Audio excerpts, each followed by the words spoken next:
चलिए शुरू करते हैं।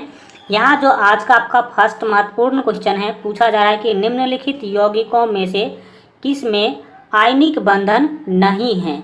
किस में जो है आयनिक बंधन, निम्नलिखित यौगिकों में से किस में आयनिक बंधन नहीं है।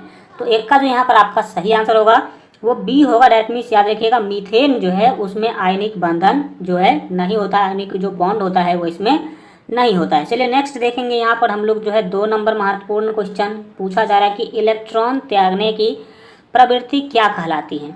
अगर कोई भी एलिमेंट अगर इलेक्ट्रॉन का त्याग करती है तो ये जो प्रवृत्ति है इसको हम लोग केमिस्ट्री के अंदर इसको क्या बोलते हैं। तो 2 का सी ऑप्शन यहाँ पर आपका सही होगा। याद रखेंगे इसको हम लोग क्या कहते हैं, ऑक्सीकरण बोलते हैं। क्या कहते हैं, ऑक्सीकरण। ठीक है, आगे बढ़ेंगे और देखेंगे यहाँ पर आपके 3 नंबर महत्वपूर्ण क्वेश्चन। 3 नंबर क्वेश्चन के द्वारा जो है यहाँ आपसे पूछा जा रहा है कि इलेक्ट्रॉन ग्रहण करने की प्रवृत्ति क्या कहलाती है। इलेक्ट्रॉन ग्रहण करने की प्रवृत्ति को हम लोग क्या कहते हैं। तो 3 का जो यहाँ पर आपका बी ऑप्शन है बिल्कुल ही सही होगा। देखेंगे इसको कहते हैं हम लोग अवकरण। क्या कहते हैं, अवकरण कहते हैं। नेक्स्ट यहाँ पर हम लोग देखेंगे 4 नंबर महत्वपूर्ण क्वेश्चन पूछा जा रहा है कि पोलोनियम के समस्थानिकों की संख्या है। पोलोनियम जो आपका एलिमेंट है इसके समस्थानिकों की संख्या कितनी है।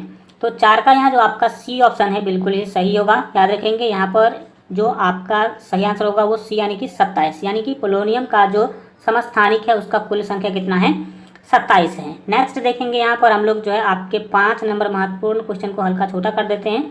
चलिए समझिए, पूछा जा रहा है कि रक्त कैंसर को नियंत्रित करने के लिए उपयोग किया जाने वाला रेडियो आइसोटोप कौन सा है। तो 5 का जो यहाँ पर आपका सही आंसर होगा वो ए होगा। याद रखेंगे कोबाल्ट 60 यहाँ पर जो है आपका बिल्कुल जो है सही आंसर होगा।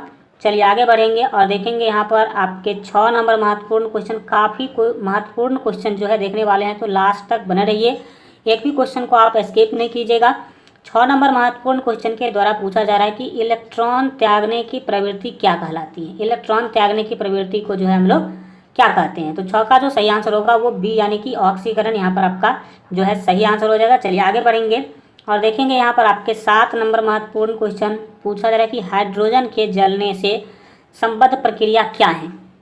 जब हाइड्रोजन जलती है तो उसके साथ कौन सी प्रक्रिया होती है, यही आपको क्या करना है, बताना है। तो 7 का यहाँ पर आपका डी ऑप्शन यानी कि कौन सी प्रक्रिया होगी, ऑक्सीकरण की प्रक्रिया होगी जब हाइड्रोजन क्या होती है, जलती है। आप लोग 8 नंबर महत्वपूर्ण क्वेश्चन पूछा जा रहा है कि लोहे पर जंग लगना किसका उदाहरण है। तो यहाँ पर 8 का जो सही आंसर होगा वो सी यानी कि ये जो है ऑक्सीकरण का क्या है, उदाहरण है। लोहा जो है ऑक्सीजन के साथ अभिक्रिया करती है जल के उपस्थिति में, जिसके कारण लोहा पर जंग लगता है, तो ये क्या है, ऑक्सीकरण कहलाएगा। आगे बढ़े देखेंगे यहाँ पर आपके 9 नंबर महत्वपूर्ण क्वेश्चन को पूछा जा रहा है कि प्रकाश ऑक्सीकरण प्रक्रिया शुरू की जाती है। प्रकाश ऑक्सीकरण प्रक्रिया जो है शुरू की जाती है, किसके द्वारा शुरू की जाती है। तो 9 का यहाँ पर आपका बी ऑप्शन सही होगा। याद रखेंगे प्रकाश के द्वारा। किसके द्वारा, प्रकाश के द्वारा। 10 नंबर क्वेश्चन पूछा जा रहा है कि वे पदार्थ जो जलकर ऊष्मा प्रदान करते हैं क्या कहलाते हैं। वे पदार्थ जो जलकर ऊष्मा दे सकते हैं उसे हम क्या कहते हैं। तो उसे हम ईंधन कहेंगे। तो बी ऑप्शन यहाँ पर आपका जो है सही हो जाएगा। चलिए देखेंगे 11 नंबर क्वेश्चन पूछा जा रहा है कि प्राकृतिक गैस में मुख्यतः क्या रहता है। जो प्राकृतिक गैस है उसमें मुख्यतः क्या होते हैं। तो 11 का डी ऑप्शन यानी कि याद रखेंगे मीथेन यहाँ जो है आपका बिल्कुल सही आंसर होगा। चलिए आगे बढ़ेंगे। 12 नंबर क्वेश्चन काफ़ी महत्वपूर्ण है। पूछा जा रहा है कि गोबर गैस मुख्यतः होता है। गोबर गैस मुख्यतः कौन सी गैस होता है। तो 12 का ए यानी कि मीथेन यहाँ पर आपका जो बिल्कुल सही आंसर होगा। चलिए नेक्स्ट देखेंगे यहाँ पर जो है हम लोग अपने 13 नंबर महत्वपूर्ण क्वेश्चन को। 13 नंबर क्वेश्चन के द्वारा पूछा जा रहा है कि अम्ल और क्षारों की अभिक्रिया के फलस्वरूप बने पदार्थ को क्या कहते हैं। अम्ल और क्षार जब अभिक्रिया करेगी, रिएक्शन करेगी और उसके फलस्वरूप जो पदार्थ बनता है उसे हम क्या कहते हैं। तो 13 का ए ऑप्शन यानी कि उसको लवण कहते हैं। याद रखेंगे, ठीक है। चलिए नेक्स्ट देखेंगे यहाँ पर हम लोग जो है 14 नंबर काफ़ी महत्वपूर्ण क्वेश्चन पूछा जा रहा है कि अमोनियम क्लोराइड का जलीय विलयन होता है। अमोनियम क्लोराइड जो है उसका जलीय विलयन जो है कैसा होता है। तो 14 का यहाँ पर आपका सी ऑप्शन सही होगा। याद रखेंगे क्षारीय होता है। कैसा होता है, क्षारीय होता है। चलिए आगे बढ़ेंगे और देखेंगे यहाँ पर आपके 15 नंबर महत्वपूर्ण क्वेश्चन पूछा जाए कि किसी एक सामान्य व्यक्ति के रक्त का पीएच स्तर क्या होता है। सामान्य व्यक्ति जो स्वस्थ व्यक्ति है उसके रक्त का पीएच मान आपको बताना है कि कितना से कितना के बीच होता है। तो 15 का यहाँ जो है आपका सही जो है आंसर होगा वो बी होगा। डैट मीन्स याद रखेंगे 7.35 से 7.45 के बीच जो है रक्त का पीएच वैल्यू होता है एक सामान्य मनुष्य का। 16 नंबर क्वेश्चन देखिए, काफ़ी महत्वपूर्ण है। पूछा जा रहा है कि हाइड्रोजन के खोजकर्ता कौन है। हाइड्रोजन के खोजकर्ता कौन है। तो 16 का यहाँ पर आपका बी ऑप्शन याद रखेंगे कैवेंडिश यहाँ पर आपका बिल्कुल जो है सही आंसर होगा। आगे बढ़ेंगे और देखेंगे यहाँ पर आपके 17 नंबर महत्वपूर्ण क्वेश्चन को पूछा जा रहा है कि किसी तत्व को जो है रसायन में आवारा तत्व की संज्ञा दी गई है। कौन सा ऐसा तत्व है जिसको रसायन की केमिस्ट्री में उसको आवारा तत्व कहा जाता है। किस तत्व को आवारा तत्व के नाम से भी हम लोग जानते हैं, सिंपली यही आपको बताना है। तो 17 का सी ऑप्शन यहाँ पर आपका सही होगा। याद रखेंगे हाइड्रोजन जो है यहाँ पर याद रखेंगे कि इसको आवारा तत्व के नाम से भी जाना जाता है क्योंकि इसका जो प्रॉपर्टीज है, जो इसके गुण है वो बाकी तत्वों से क्या है हल्का डिफरेंट होता है। नेक्स्ट देखेंगे हम लोग यहाँ पर आपके 18 नंबर क्वेश्चन पूछा जा रहा है कि निम्नलिखित में से कौन अधातु नहीं है। अधातु कौन नहीं है। तो 18 का यहाँ पर आपका बी ऑप्शन सही होगा। याद रखेंगे एल्यूमिनियम जो है वो अधातु नहीं है क्योंकि यह क्या है एक धातु है। एल्यूमिनियम क्या है एक धातु है, ये आप याद रखेंगे ये अधातु नहीं है। ठीक है, चलिए देखेंगे 19 नंबर क्वेश्चन पूछा जा रहा है कि पौधे नाइट्रोजन को किस रूप में लेते हैं। पौधा जो है वो नाइट्रोजन को किस रूप में जो है ग्रहण करता है। तो 19 का डी ऑप्शन यहाँ पर आपका याद जो है रखेंगे नाइट्रेट्स के रूप में। किसके? नाइट्रेट्स के रूप में जो है नाइट्रोजन को पौधा क्या करता है ग्रहण करता है। चलिए आगे बढ़ जाएंगे और देखेंगे यहाँ पर आपके 20 नंबर महत्वपूर्ण क्वेश्चन पूछा जा रहा है कि निम्न में से कौन जो है एक परमाणविक गैस है।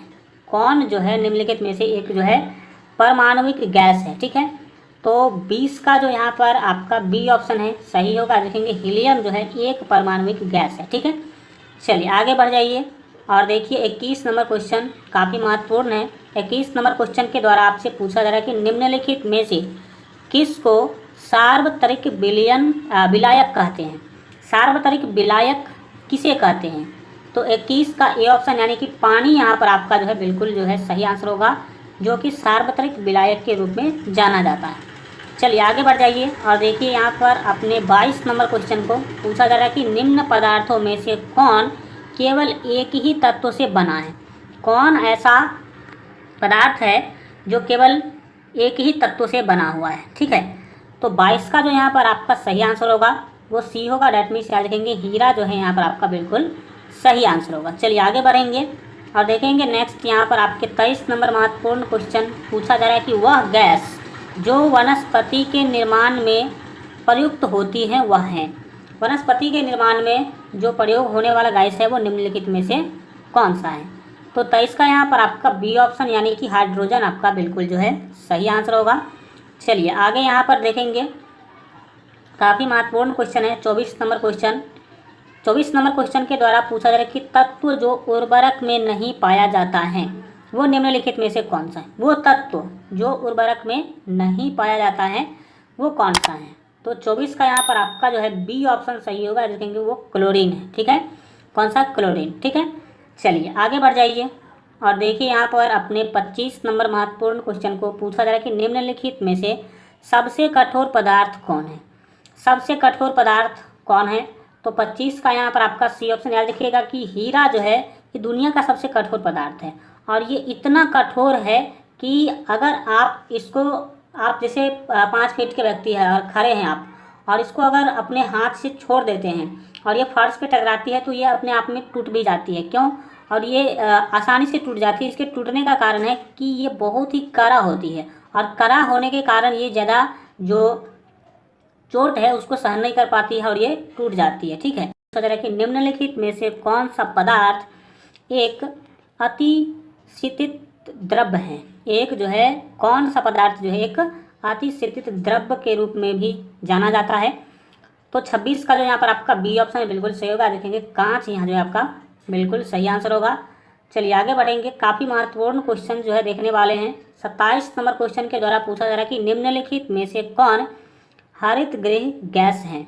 हरित गृह गैस निम्नलिखित में से कौन सा है। तो 27 का यहाँ पर जो आपका डी ऑप्शन है सही होगा, ये सभी, यानी कि आप याद रखेंगे सल्फर डाइऑक्साइड हो, मीथेन हो या फिर कार्बन डाइऑक्साइड हो, ये सभी के सभी जो है हरित गृह गैस होते हैं, जो कि ग्लोबल वार्मिंग के लिए उत्तरदायी है। ठीक है, जो वैश्विक तापन है उसके लिए सभी के सभी क्या है, जिम्मेवार है, उत्तरदायी है।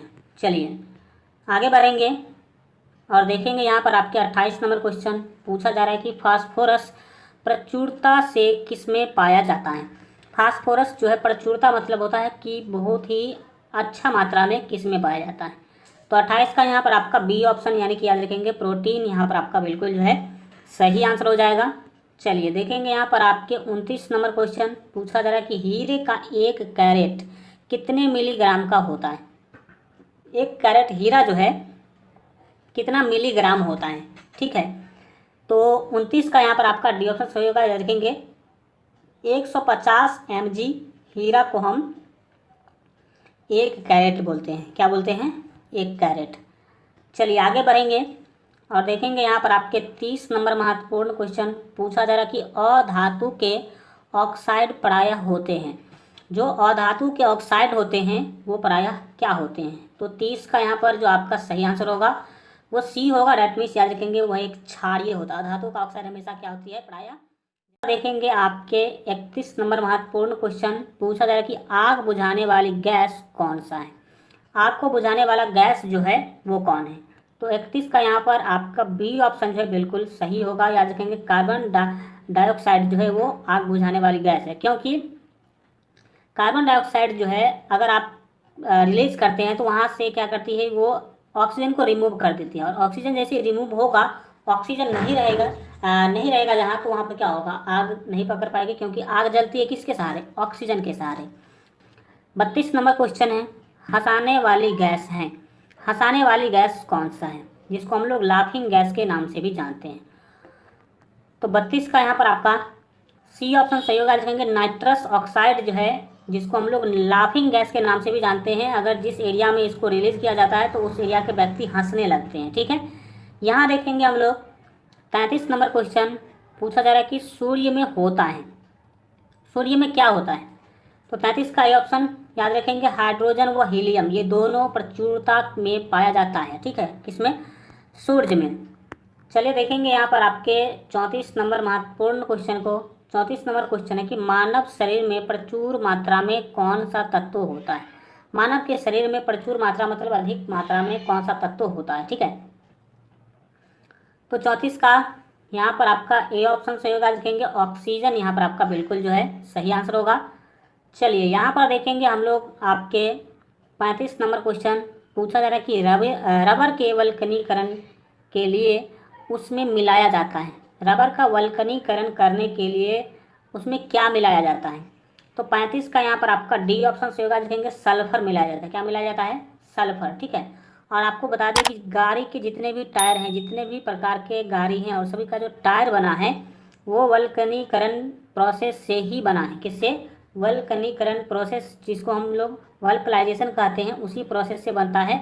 और जनरली आप लोग देखते होंगे कि गाड़ी के जो टायर होते हैं वो काला कलर का ही होता है। तो ऐसा क्यों, गाड़ी का टायर काला कलर का ही क्यों होता है। आपको बता दें कि जो वल्कनीकरण प्रोसेस होता है उस प्रोसेस के दौरान उसमें काला कार्बन मिला दिया जाता है। क्या मिलाया जाता है, काला कार्बन। और काला कार्बन मिलाने के कारण ही जो टायर होते हैं गाड़ी का, उसका कलर क्या हो जाता है, काला हो जाता है। चलिए यहाँ देखेंगे हम लोग 36 नंबर क्वेश्चन पूछा जा रहा है कि नाभिकीय रिएक्टरों में ग्रेफाइट का उपयोग किया जाता है।